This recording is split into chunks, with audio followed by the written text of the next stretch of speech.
It's Chasing Checkers. Your sports live here on the Game Nashville Sports Network. Bob Hockers, Fox Sports.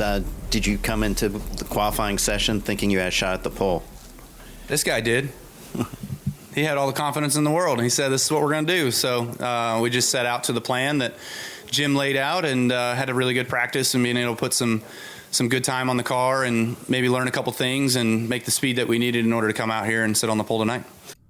Yes, oh yes, racing season is back. Welcome in to Chasing Checkers here on 102.5 The Game. I am Chase McCabe. That was Kyle Busch. He will lead the field of 41 to green Sunday in the Great American Race. But we are so excited to be back for another season of Chasing Checkers. We're going to be doing this every week, and it's going to be a lot of times on a Friday at 6 o'clock.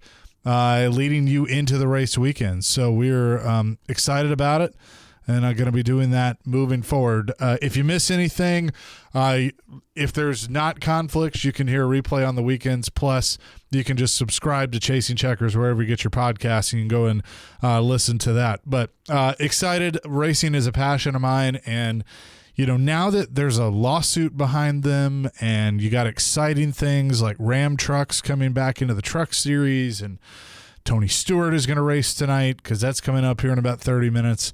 There's just a lot to be excited about when it comes to racing and not the off the track stuff. So that is going to be really cool. But for the first time in his career, Kyle Busch is on the pole for the Daytona 500. Which is really neat. He's driving for Richard Childress Racing, which is fantastic. And, they've got a history of poles here at Daytona, but he's looking for his first Daytona 500 win. Could he do it from the pole? That could be really neat to see. And I think what's interesting is a lot of people that aren't Kyle Busch fans might look at him as a sentimental favorite coming in to this race. So here's how it goes when it comes to the lineup for the Daytona 500. Chase Briscoe qualified on the outside pole. Joey Logano won Duel 1. Chase Elliott won Duel 2. Then it's Ryan Blaney, Carson Hocevar, Austin Dillon, Kyle Larson, Brad Keselowski, and Michael McDowell in the top 10. Now, originally, Anthony Alfredo in the number 62 qualified for the Daytona 500 by racing his way in. However, he is not going to be in the race because he had his time. His position in the race was disallowed due to a failure in post-duel inspection. So he does not make it. Again, there'll be 41 drivers that do. But unfortunately, he will not be one of them. Jimmy Johnson got in. Corey Heim got in. And Jimmy Johnson was going in on the promoter's provisional. Justin Allgaier got in as well. Casey Mears also got in the number 66, which is pretty cool. Start number 495 for him. So that's kind of how things are going to look. But, I mentioned the duels. And I thought it was interesting that Joey Logano was asked about the Fords being pretty unstoppable because they were all working together. But was that all part of the plan? It's never one thing in any form of motorsports or any type of track. I think what you've seen there is some good teamwork. I think you've seen RFK kind of all just get in line together. And they were pretty committed to each other. And Ryan and I kind of had our thing going on, and as much as it looked like we were all working together, it's kind of like, I never really seen an RFK car most of the day, right? We may be side by side, but I was kind of working with the 12 most of the time, and just because it happened to be that way, it just worked out that way. And Ryan did a great job. Those are all the, there's always a plan when the race starts, and everyone always says, well, the plan's the plan until lap one, right? But for us, it goes throughout the race, and the plan worked all the way down to the end there, to the last green white checkers. Spoken like a true racer. He's never going to truly reveal everything that's going on, and that, of course, is why Joey Logano is a 3-time champion, and he has won the Great American Race. Can he do it again starting third? I mentioned Chase Elliott. He won his duel. He'll start fourth. And he talked after the race that he was able to learn quite a bit that he might be able to apply on Sunday. There's a lot of good stuff in there, I thought, honestly. And I think that was large in part because it got pretty aggressive and fast at different times, which was really good. A lot of times you run this race and, it's not the craziest thing and the energy level is not super high and the pace doesn't get super fast, but I thought it did tonight at different points in the race. So, unfortunately I spent, or fortunately, however you want to look at it, but spent a lot of time like leading, either leading the outside lane or in some pretty good spots, like down on the bottom, just not in super vulnerable positions with the car. And when I was, a couple of those times, I thought that we could make it drive better. So I was really happy that we found ourselves in a couple of those spots at different times just to have an idea, of what to expect Sunday from a balance perspective. And then certainly the track is going to be much warmer. The grip level is going to be way down. Like everything about tonight was just best case scenario from how the car drives. So just realizing that the worst situation you were in tonight is, going to probably double, on Sunday, if not worse than that. So, all kinds of good little nuggets in there that I think will certainly apply. And I do like Chase Elliott. You think about things that he hadn't accomplished in his career, and he's still pretty young. He's won a championship.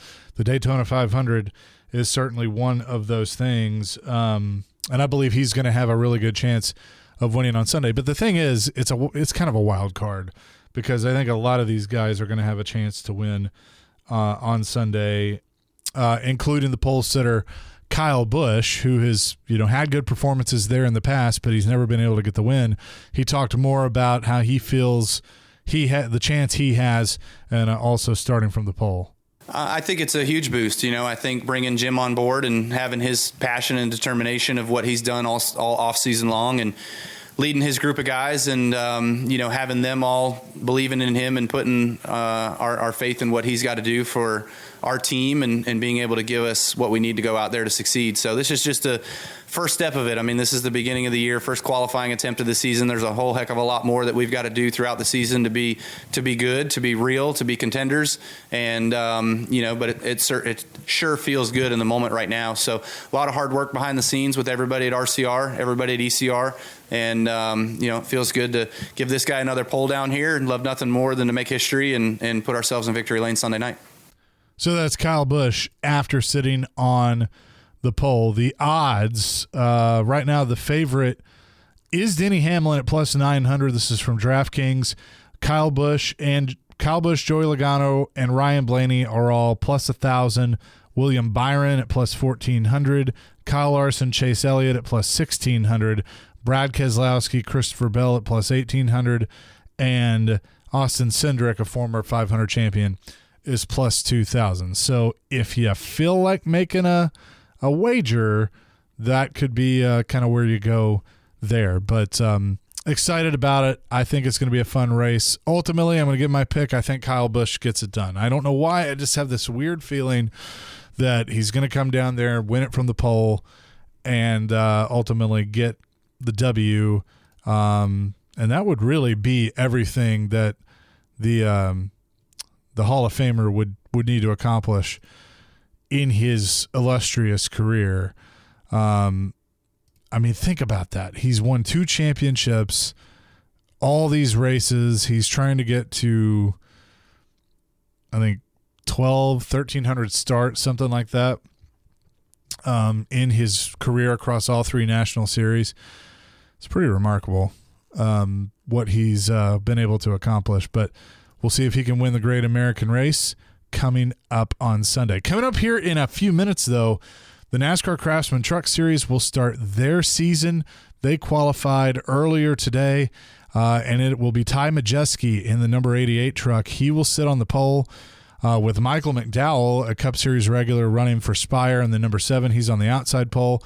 Tanner Gray, Carson Hocevar, another Cup guy, Grant Imfinger, Tyler Ankrum, Caden Honeycutt, Jake Garcia, Giovanni Rodrigo, Ruggiero and Chandler Smith is the top 10. Christian Eckes is one to watch. Cletus McFarland and the number 4 is one to watch. As he's in it, Travis Pastrana is running this race. And the return to NASCAR, Tony Stewart driving 15th in the number 25 for Colleague Racing in the Ram. He is the highest starting Ram in the field as they make their return. His teammate Justin Haley will be 16th. And by the way, shout out to Clay Greenfield, who's running that Backyard Blues Pools Chevy. He's obviously from the area. He'll roll off 17th in that 95. So a nice run for him. And Dawson Sutton, another local guy with that Rackley War team, will roll off 20th in the 26. So we got a couple of local guys that certainly we're going to be cheering on in the Truck Series tonight. So looking forward to that as that is coming your way here in just a few minutes. But coming up next, Tim Catalfamo, who's going to be on the call for Motor Racing Network all weekend, including tonight. He is going to join us coming up next as we get you set for the Daytona 500 weekend. This is Chasing Checkers, the season premiere, right here on 102.5 The Game. You're listening to Chasing Checkers on the Game Nashville Sports Network. Welcome back into Chasing Checkers, 102.5 The Game here on this Friday, and the NASCAR season is underway. As we have been talking about, the Daytona 500 coming up on Sunday, the O'Reilly Series tomorrow, and the Truck Series coming up in just a few minutes. And we are excited about all of that coverage. And to talk more about that, Tim Catalfamo from MRN, the Motor Racing Network, that's the coverage you're going to hear, joins us now. Tim, how you doing? Good to be with you, Chase. Excited for tonight's race. Should be a really good show, and I'm looking forward to it. Well, and I mean, for you, having done this for a few years now, it can't get old walking into Daytona for Speed Weeks, knowing that the season is about to get underway. No, it certainly doesn't ever get old. It's a special feeling. I remember the very first time I came down here to Daytona several years ago. It was a special feeling. I had butterflies in my stomach, and there was something about walking on, if you're a race fan, what feels like hallowed ground at the Daytona International Speedway. And each and every time we come back, you get the same feeling. And it's just a spectacular place. It's a spectacular racetrack. It's beautiful. It's a world-class facility. And yeah, every time you come here, there's just something special. It just has that extra glitz or glamour as opposed to the other races throughout the year. It's just a very special place. We know that Kyle Busch is going to lead the field of 41 to green for the first time in his career, taking the pole for the Daytona 500. He's looking for his first win in the Great American Race. He's with Richard Childress Racing. There's something special about that. Could this finally be the year that Kyle Busch really checks off the last thing of a long Hall of Fame career checklist?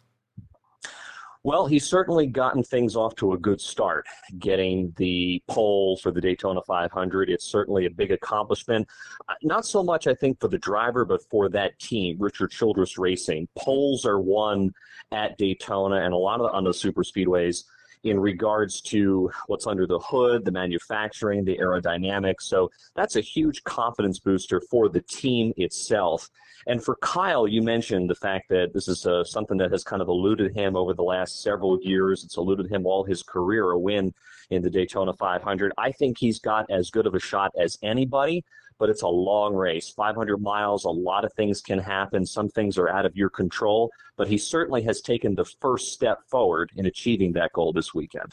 I think that, for many, many years, there were a lot of people that you either loved Kyle Busch or you hated Kyle Busch. There was no in between.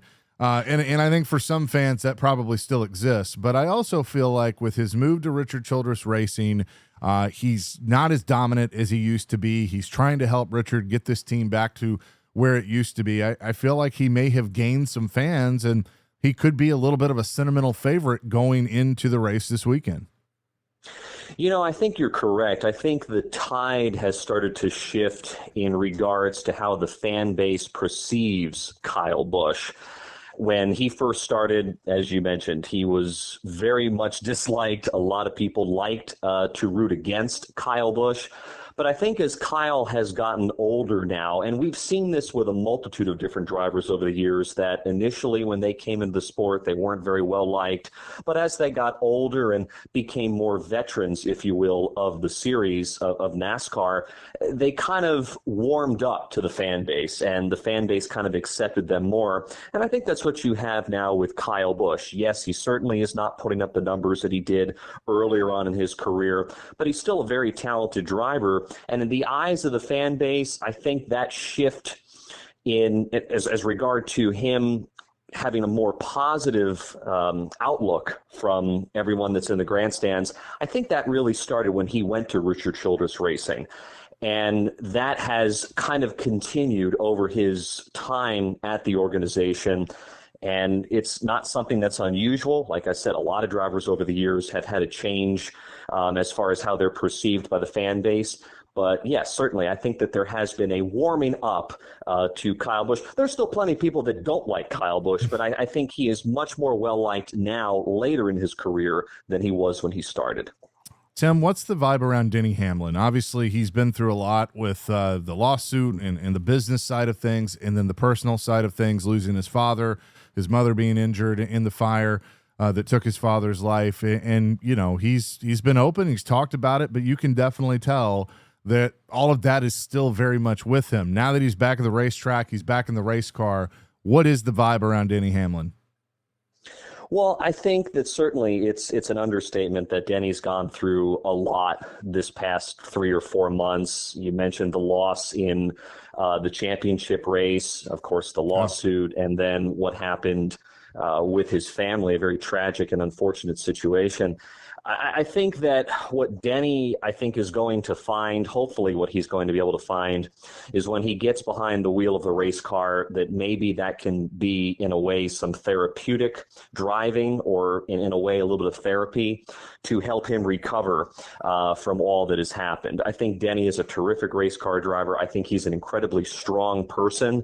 He's somebody that has a lot of opinions and is not afraid to voice his opinions, but nobody is going to be able to go through what he's gone the last 3-4 months well. And I hope that doesn't affect him. I think that once the season gets going, we'll have a better idea of how he's going to be able to persevere and push on.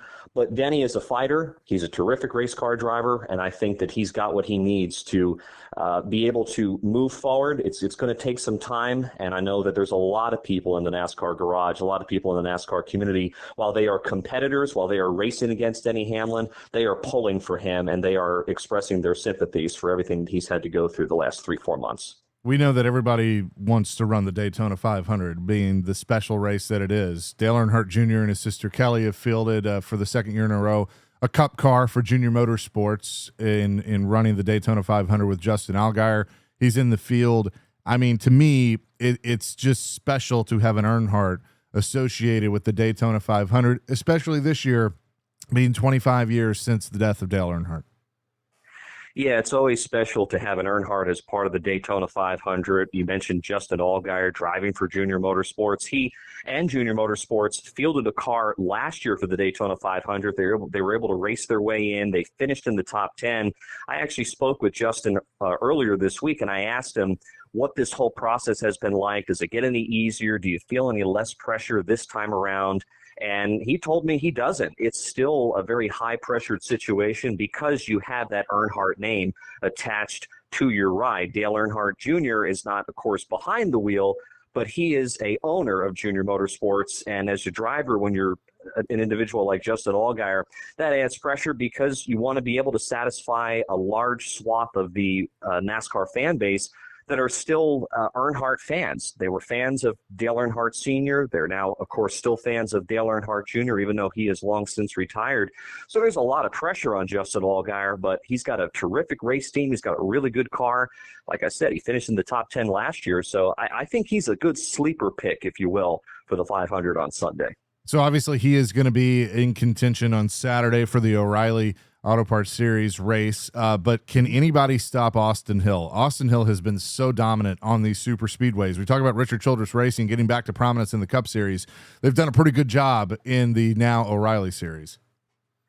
Yeah, Austin Hill, he's been really difficult to beat the last several years. I think it's a combination of the team, Richard Childress Racing, and the fact that Austin just is really good on these super speedways where the draft plays a role, where you're running in these big packs. Not just him, but if you look at the last couple of years with Richard Childress Racing, his teammate, Jesse Love, has also had success on a lot of the super speedways. So that organization in the NASCAR O'Reilly Auto Parts Series has been really tough to beat. And I don't really have a good answer as to how the other teams are going to be able to go out and beat these drivers. They're just going to have to find a way, because the last few years, Austin Hill, Richard Childress Racing, that organization in the O'Reilly Auto Parts Series has had the speedways, the super speedways, really kind of covered, and they have got this tremendous program, and they're unstoppable at this point. So they are definitely going to have to be the team you're going to have to contend with on Saturday for the O'Reilly Auto Parts race. The Craftsman Truck Series race is coming up here in just a few minutes, and all eyes are going to be on Kaulig Racing and the debut or re-debut of the Ram brand as the fourth manufacturer in the Truck Series, which includes Tony Stewart making his return to NASCAR. Is there pressure on Kaulig Racing to perform with Ram coming back, or are they going to get the benefit of it's a new manufacturer and they're going to have to kind of dip their toe in the water and see how things go? Chase, I think it's a little bit of both. I think there's pressure on the organization to perform, just like there's pressure on any organization to step up to the plate and to run well, especially when you're fielding a new organization. But there's going to be some growing pains, just like anything else. So I think it'll be interesting to see how the season progresses with that entire organization. It's always exciting to have a brand new manufacturer in the Truck Series. You mentioned the fact that Tony Stewart is going to be part of this for a one-off race in Daytona. So there's certainly going to be a lot of eyes on that team, on that organization. We'll just have to see how they fare in this race tonight. But I think it's a little bit of both. Like I said, they certainly have got what they need to be competitive, but with a new manufacturer coming in, with a lot of eyes looking at them to see how they are going to undertake this brand new team, so to speak, I'm sure there's going to be some growing pains. So that's going to be a storyline we'll be following throughout the course of the season. In your mind, who is the driver to beat in the Truck Series? You've got so many that have moved up, or you obviously have Ben Rhodes, who's returning, a two-time champion. Christian Eckes is in the series as well. So, I mean, there's a lot of young talent. Does anyone stand out going into Daytona to watch for the full season? You know, some of those names that you mentioned are good choices. I think it's really a jam-packed field of drivers that have a lot of talent. I would look to Christian Eckes as being someone that I'm really curious to see how he's going to fare this year. He's had some increasingly good performances and has gotten better the longer that he has been in the Craftsman Truck Series. But now, of course, this year, 2026, a brand new year, brand new opportunity, brand new season. I would say he's a driver that you're going to be interested to watch his progression throughout the year. The last couple of seasons, it had been Corey Heim. Of course, Corey Heim was the most recent champion in the Craftsman Truck Series. He is no longer going to be running in the Truck Series, so now it's an opportunity for someone like a Christian Eckes to possibly step up to the plate and see what he can do. So I would say I would keep my eye on him going into the 2026 season. Tim, great stuff. We're excited about it and excited to hear your coverage on the Motor Racing Network coming up throughout the weekend. But thanks so much for joining us today. Of course, Chase. My pleasure. That is Tim Catalfamo. You can hear his coverage on MRN. He's going to be in the turns for all three races this weekend at the Daytona International Raceway, and you can hear all of that right here on 102.5 The Game. We're about to turn things over to the Craftsman Truck Series, the Fresh from Florida 250. Tomorrow, you can hear the United Rentals 300 starting at 3:30. And then as soon as Vandy baseball is over, it'll be right before the green flag on Sunday. You can hear the Daytona 500 on 102.5 The Game. That is going to do it for the season debut of Chasing Checkers. Thanks for joining us. We're going to be here with you every week, usually on Fridays at 6 o'clock. We'll get more of a permanent schedule going as we go along. NASCAR Craftsman Truck Series racing is next on 102.5 The Game.